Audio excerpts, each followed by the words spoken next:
You are standing in the shadows backstage. In a few seconds, you have to walk out under the bright lights and deliver an idea you care deeply about to a room full of expectant people. Long before you take that walk, you have to choose your style of preparation. You can write out your entire talk as a complete script, or you can build a structural plan and speak to your points in the moment. When the pressure is high, many speakers assume that writing down every single word is the safest path.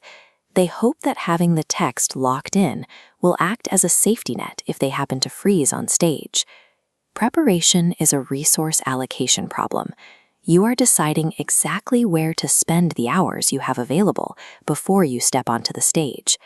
This chart tracks the two variables that determine whether your talk succeeds: the amount of time you spend practicing and the level of connection you maintain with your audience. Most speakers default to writing a script, but run out of time to actually master it. They land here, in the half-memorized trap, where the struggle to recall specific words starts to pull their attention away from the listeners.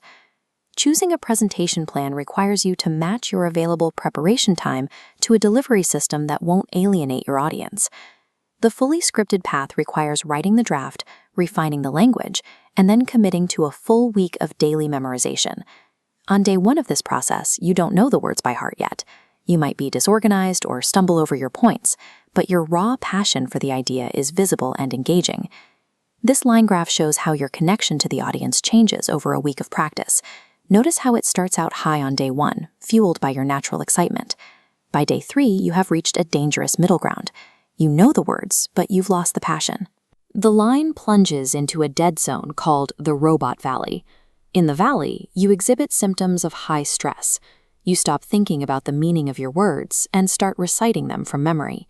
You might even find yourself stopping to say, "Let me start that again." Audiences can hear this shift immediately. They stop listening to your idea and start watching a person perform a recitation. The natural cadence of human speech is gone.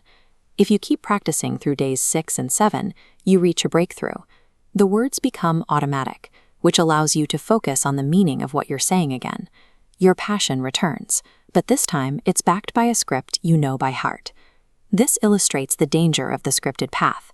If your presentation is only 3 days away, choosing to write a script means you will deliver it from the lowest point of the robot valley. Scripting also creates a language problem. The way we write for the page is different from the way we naturally speak to one another. To fix this, Harvard professor Dan Gilbert tells his students to speak their talk into a recorder before they write anything down. They then use the transcript of that recording as their first draft. This ensures the language sounds like natural speech rather than a formal document. However, there are times when precise, formal language is the entire goal of the presentation. When Amanda Gorman performed her poetry at a TED-Ed event, her masterful poetic writing was meant to be heard exactly as written. If you choose to bring a script on stage, you must know it well enough to prove you still mean every sentence. This means looking up frequently to maintain eye contact with your audience. Reading from a script works when the need for exact phrasing, like poetry or complex legal data, is more important than a spontaneous delivery. If you don't have the time required to push through the robot valley, the alternative is the unscripted framework. An unscripted talk is not an unprepared talk. It simply means you are recalling high-level concepts and finding the best words to describe them in the moment. The key to this method is building a journey map. You decide on the major milestones you need to hit to lead the audience to your conclusion. You assign a mental label to each step of that journey.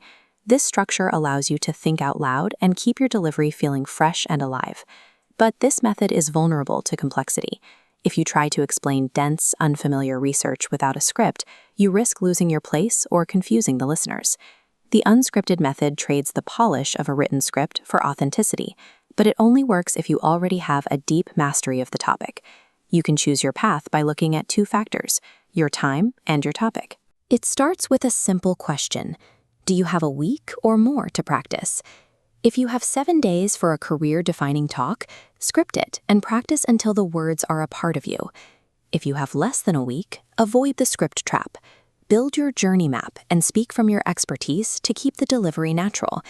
And if you must deliver dense data or poetry, but lack the time to memorize it, read the script directly. It is better to read with intent than to fumble through a half-memorized speech. Whatever path you choose, a successful talk depends on the time you put into preparing it. The ultimate goal is a talk that is both well-prepared and passionately delivered, saying exactly what you want to say. Analyze your schedule, pick the presentation plan you can actually afford to finish, and commit to it completely.